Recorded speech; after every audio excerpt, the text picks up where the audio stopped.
খুব একটা সিম্পল পাবদা মাছের রেসিপি আপনাদের মাঝে নিয়ে চলে এসেছি।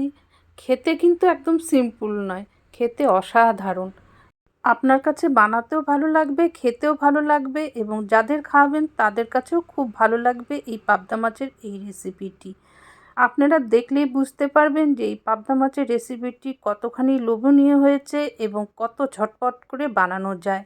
আমি তো সবসময় অনেক রকমের মাছ অনেক রকমভাবে দেওয়ার চেষ্টা করি, সবার কাছে ভালো লাগে, আমার ভালো কমেন্ট পড়ে, তার জন্য আরও উৎসাহ বাড়ে। এবারের যে পাবদা মাছের রেসিপিটি আপনারা বুঝবেন যে এত সহজে এত ভালো রেসিপি পাবদা মাছের হয়। নমস্কার বন্ধুরা, আমি রাখি, আমি সকল বন্ধুদের জানাই আজকে এই পাবদা মাছের রেসিপিতে স্বাগতম।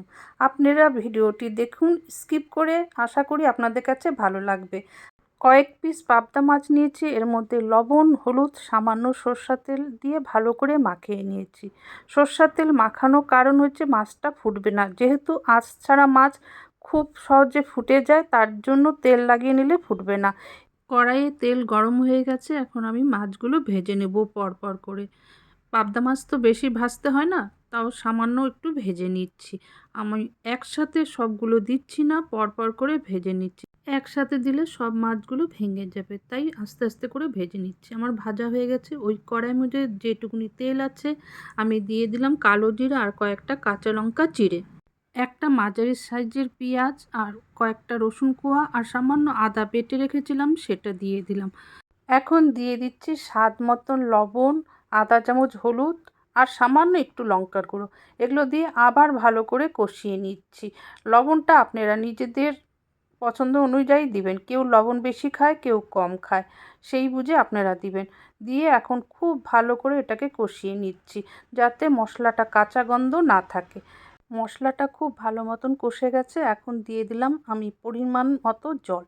জলটা দিয়ে আবার খুব ভালো করে নাড়িয়ে নিচ্ছি। দেখুন কালারটাও খুব সুন্দর এসছে, ভালো করে কষিয়ে নেওয়ার ফলে কালার কিন্তু সব সবজির মধ্যে ভালো আসে। এখন দিয়ে দিলাম কেটে রাখা টমেটো। টমেটোটা বেশি দিবেন, কারণ এটা হচ্ছে পাবদা টমেটো বা টমেটো পাবদা।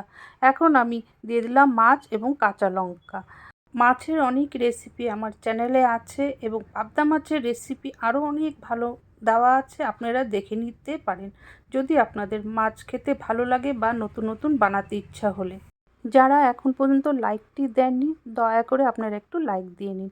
লাইক দিলে ভিডিও দেবার উৎসাহটা অনেক বেড়ে যায়। এখন দিয়ে দিলাম ধনেপাতা কুচি, আর এদিকে আমি গ্যাস বন্ধ করে দিয়েছি। আমার এই মাছের রেসিপি হয়ে গেল। আপনাদের মতামত জানাবেন কেমন লাগলো শর্টকাটে এই মাছের রেসিপি।